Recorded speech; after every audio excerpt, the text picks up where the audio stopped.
Bonjour à tous, j'espère que vous allez bien. On se retrouve aujourd'hui pour une nouvelle vidéo. On va parler de la marque Nox Parfum. Donc j'ai découvert cette marque grâce à des commentaires en regardant des vidéos YouTube encore une fois. Et j'ai voulu essayer la marque et je suis tombée sur des commentaires sous une vidéo d'une... Je suis désolée, j'ai plus son nom, une youtubeuse française qui fait pas mal de vidéos de parfum, qui est très sympa. Et des personnes parlaient justement, mais as-tu essayé Nox Parfum? Connais-tu Nox Parfum? Enfin voilà. Il y avait beaucoup de commentaires positifs sur cette marque. Alors j'ai voulu essayer. Je vous avoue que j'ai été plutôt surprise. Donc je vais pouvoir aussi vous donner à la fin de la vidéo un petit comparatif entre les produits Divin et les produits Nox. J'ai passé ma commande début octobre et je l'ai reçue en à peu près une semaine. J'ai commandé 7 parfums. Alors il faut savoir que sur le site, vous avez plusieurs formats, tailles de parfums et type aussi de flaconnage. Donc moi j'ai pris des parfums 30 ml parce que je trouvais que la contenance était pas mal, ça me permettait de tester allègrement on va dire. Il y avait aussi les 10 ml, mais en format 10 ml c'était sous forme de, vous savez, de billes. Et je pense que j'aurais été frustrée si j'avais aimé les parfums de pas juste pouvoir me vaporiser avec. Donc j'en ai eu pour 93 €. Donc ça fait un parfum 30 ml à 13,33 €, donc je trouve que c'est plutôt raisonnable. Enfin, maintenant, on va surtout voir les parfums, est-ce que justement, comment est-ce qu'ils tiennent, comment est-ce qu'ils sentent, pour voir si ça vaut le coup. Alors tout d'abord, moi j'ai reçu le carton dans un colis voilà, assez simpliste. Alors les colis arrivent comme ça, ils étaient emballés dans du papier bulle. Ce qui pour moi coule de source. Bon, allez, ça dégage. Pour moi, ça coule de source. Divin m'avait vraiment choquée. J'avais pas vu de papier bulle dans leur colis. Là, j'en retrouve. Pour moi, je me dis, ah, ok, ils sont sains d'esprit, quoi. C'est bon, tout va bien. Dans cette commande, je dois vous dire que je n'ai acheté que des parfums que je ne connais pas. Voilà. Encore une fois, j'ai été happée par la hype de parfums, de marques que je ne connaissais pas du tout. Et je me suis laissée tenter. Alors, j'ai commandé 5 parfums qui sont des équivalents des parfums de chez Kayali. Donc ça, c'est une marque que j'ai découvert, que je ne connaissais pas du tout. Et ensuite, j'ai un parfum qui est censé être l'équivalent d'un Moschino et un autre de Maison Margiela. Donc je vais commencer, si vous le voulez bien, par les Kayali parce qu'il y a beaucoup de choses à dire. Donc j'ai essayé, vous avez vu, je les ai un peu pimpés. Donc j'ai voulu essayer de les représenter parce qu'encore une fois, c'est comme chez Divin, les parfums ont juste des numéros. Et les flaconnages sont identiques, ce qui permet bien sûr de réduire les coûts de production. Donc voilà, j'ai essayé de les pimper avec des petits stickers. Donc tous les parfums Kayali sont proposés comme parfums unisex. C'est pour ça d'ailleurs qu'ils ont le flacon noir. Et vous voyez que celui-là, il a le flacon rose parce que c'est un parfum pour femmes. Ok, les stéréotypes, ouais. Mais au moins, c'est un truc qui permet de les différencier. Donc, c'est pas trop mal. Après, le choix des couleurs, c'est autre chose. Donc ce parfum, le 70-28, est censé ressembler au Yum Pistachio Gelato de chez Kayali. Alors c'est un parfum qui est ambré oriental, il a beaucoup de notes, accrochez-vous bien, prenez un thé, une infusion le temps que je vous lise tout ça. En note de tête, on a de la pistache, de la crème glacée, de la bergamote, de la noisette, du rhum, de la cardamome. En note de cœur, du muguet, de la poire, du jasmin, de la pivoine, du géranium, de la framboise, de la pêche blanche. En note de fond, de la crème fouettée, de la guimauve, de la barbe à papa, de la fève tonka, du loukoum, du bois de santal, du cacao et du cèdre. Et là, vous vous dites, mais Camille, mais qu'est-ce que ça sent? Je suis désolée, ce parfum, il sent trop de choses. La première fois que je l'ai vaporisé sur moi, je n'ai pas compris où le parfum m'emmenait. C'est-à-dire que la première fois, je le vaporise, je le sens. Vous voyez, je vais le faire. Je pense que je vais avoir la même réaction. On vaporise.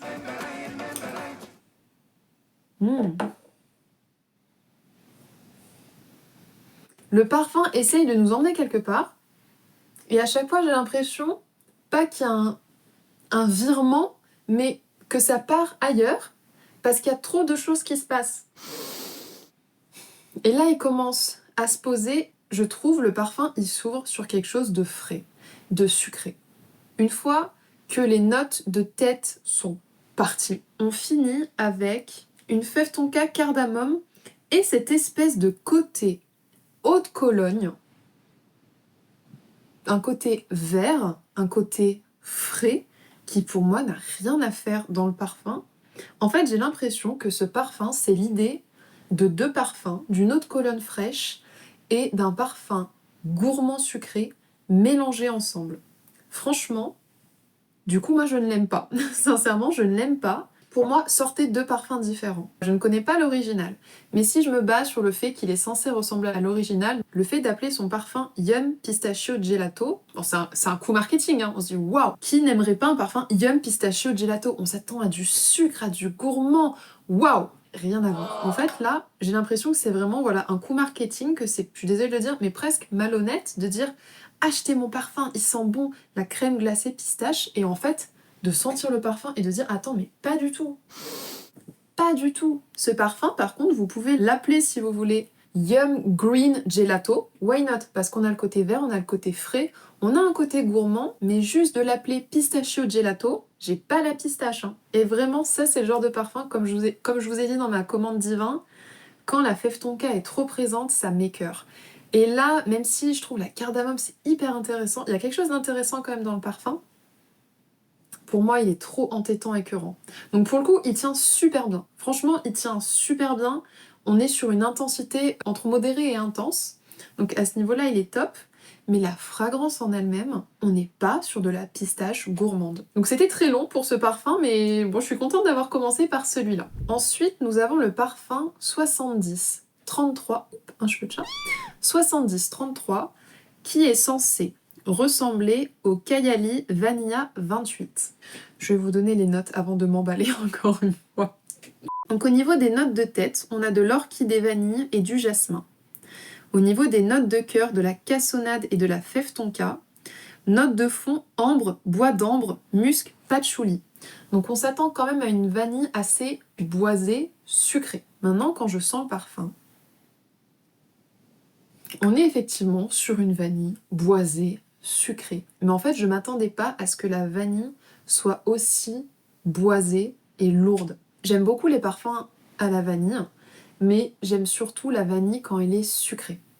J'ai du mal quand la vanille est trop fraîche, et j'ai du mal quand la vanille est vraiment trop intense, lourde. Ce que j'aime avec la vanille, c'est justement sa légèreté, mais surtout le sucre qu'elle apporte. Et là, ce parfum, en fait, je trouve que la vanille est tellement lourde que, pour moi, ça fait vraiment une ambiance, un côté femme mature. Et du coup, je n'arrive pas à m'approprier cette senteur. Pour moi, je visualise une femme d'un âge mûr, assez âgée, qui vit dans une maison à la campagne en bois.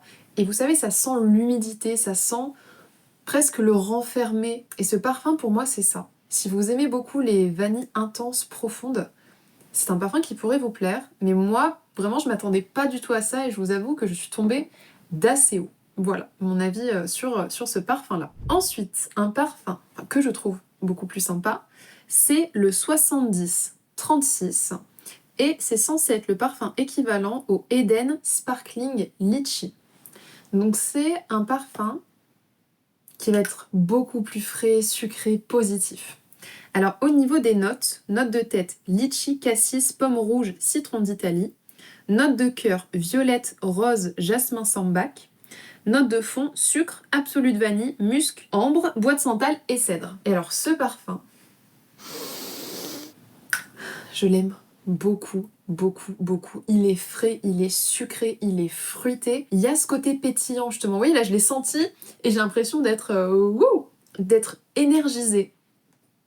Il est super sympa. Par contre, encore une fois, dans le nom du parfum, on a litchi. Moi, j'achète ce parfum et je me dis, j'adore le litchi, j'adore la rose, j'adore la violette. Trop bien. Je ne les sens pas vraiment en fait. Et encore une fois, je me dis, pourquoi appeler le parfum litchi si en fait on est dans un bouquet de fruits finalement? Et encore une fois, j'ai l'impression que c'est un nom un peu marketing pour attirer. Et en fait, une fois qu'on sent le parfum, on se dit, ben non. Donc je sais, c'est un parfum d'équivalence, voilà, c'est pas l'original, mais quand même, je me dis, c'est inspiré de l'original, on devrait au moins sentir le litchi plus que ça, enfin voilà. Et moi, je trouve finalement que le litchi est perdu dans le reste. Après, c'est pas grave, franchement, c'est un parfum que je trouve qui est super, vraiment. Au niveau tenue, alors c'est vrai que j'ai pas précisé, mais pour l'instant, on est vraiment sur des tenues très bonnes, même si celui-ci va être un peu plus léger, puisqu'au niveau des notes, on est quand même sur des choses qui vont être un peu moins costauds que les deux d'avant. Un petit peu dans le même style, j'ai le 70-44. Alors j'en ai entendu beaucoup parler, c'est censé être l'équivalent du Vanilla Candy Rock Sugar. Donc je vous l'ai dit, je suis fan de vanille sucrée. Ok, c'est le parfum qu'il faut que je teste. Je vous donne les notes avant, encore une fois, de m'emballer. Alors, note de tête. Vanille, poire, guimauve, rhum, feuille de violette, ylang-ylang. Note de cœur, bubblegum, dragée, caramel, jasmin et cyste. Note de fond, sucre, patchouli, fève tonka, bois de cachemire, vétiver, bois de santal. Restons sur l'intitulé du parfum original. Vanilla Candy Rock Sugar. Je me dis, ok, c'est de la vanille sucrée, mais à l'extrême. Ça ne sent pas la vanille. Pardon, ça ne sent pas la vanille. Il sent super bon. Pour moi, il sent un bonbon à la poire. C'est vraiment la poire qui ressort. Et elle est délicieuse, franchement, ce parfum. Après le premier coup de gueule, voilà, après le coup de gueule, je me dis, mais ça sent pas comme c'est supposé. Après ce coup de gueule passé, quand j'ai ressenti le parfum, je dis, il est chouette. Si vous aimez les parfums sucrés, si vous aimez les parfums fruités, si vous aimez les parfums fruités et sucrés, et encore plus si vous aimez la poire, il est incroyable. Donc je ne connais pas l'original. Ce parfum, incroyable. Il tient super bien, il tient mieux que le 70-36. Il a une très très bonne tenue. Franchement, je l'aime beaucoup, beaucoup, beaucoup, beaucoup, beaucoup, beaucoup, beaucoup, beaucoup. Alors, pour finir avec les parfums, les équivalences des parfums Kayali, on a le 70-47, et ça, c'était une nouveauté de l'été. C'est le Capri in a Bottle Lemon Sugar. Qu'on a encore sugar, on a lemon, voilà. Vous commencez peut-être un petit peu à voir ce qui me plaît, et pourtant, c'est une déception. Pardon, j'ai spoilé. C'est une déception, et je vais vous dire pourquoi. Alors, note de tête, on a du sucre et du citron. Donc ça, je me dis, j'adore, je pense tarte citron meringuée ou bonbon au citron, j'adore. Note de cœur, framboise, frésia. Framboise, aucun problème. Frésia, peut-être un peu moins. Note de fond, vanille musc, aucun problème. Aucun problème pour moi. Et je sens le parfum. Et là, je me dis, il y a un problème. Ce parfum me rappelle le L de Lolita Lempicka. Et le L de Lolita Lempicka, malheureusement, ce n'est pas une histoire d'amour. Et je vais vous expliquer pourquoi. Autrefois, dans mon enfance, donc ma mère qui travaillait en parfumerie, elle avait décidé de redécorer nos toilettes en mode L de Lolita Lempicka. Donc elle avait les affiches, elle avait tout décoré trop joli. Et elle avait pu récupérer un fond de testeur du L de Lolita Lempicka, et du coup, voilà, quand on quittait les toilettes, on mettait un petit pchit du L et ça sentait bon, et voilà, tout le monde était content. Donc c'était pas un parfum forcément que j'appréciais énormément, sinon j'aurais demandé à ma mère, je me dis, je peux le récupérer plutôt qu'on le perde dans les toilettes. C'est une vanille fraîche, presque aquatique, et moi j'ai du mal avec les parfums quand ils sont trop frais, vraiment côté aquatique, j'aime pas du tout. Et là, on retrouve une vanille fraîche, et je me dis, mais avec quoi? Qu'est-ce qui rend cette vanille fraîche? Je retrouve vraiment ce côté un peu L de Lolita Lempicka, cette vanille-là. Alors c'est un parfum que vous aimez, ce parfum pourrait vous plaire. Donc le 70-47, il pourrait vous plaire. Moi du coup, j'aime pas, la vanille est mise en avant, le frais est mis en avant, on sent une sorte de citron en arrière-plan, mais en fait c'est même pas un citron que je trouve très sucré, très sympa, c'est un citron frais. Et du coup pour moi ça marche pas. Et il y a même une note qui ressort, alors je sais pas si c'est le frésia ou si c'est un mélange de toutes ces notes, et ça sent presque comme, je sais pas si vous connaissez un peu les huiles essentielles. Il y a une huile essentielle qui est censée être bien pour aider à déstresser, etc. C'est le petit grain bigarade. Je déteste l'odeur, ça m'écœure, je supporte pas. Je trouve que ce parfum, il y a une petite odeur de petit grain bigarade dedans, et du coup, vraiment je n'aime pas du tout. Donc voilà, c'était une grosse déception. En m'attendant à une odeur de citron meringué délicieuse, je me retrouve avec un citron vanille frais que j'aime pas du tout. Vraiment le flop. Alors je sais qu'il y a une autre équivalence que Nox propose c'est le Maui Banana Sugar, je sais pas quoi. Et je m'étais dit pourquoi pas l'essayer, mais maintenant j'ai peur. Je me dis, et si la banane sent aussi le petit grain bigarade ou je ne sais pas. En tout cas voilà pour celui-là. Alors je dois dire qu'il tient bien aussi.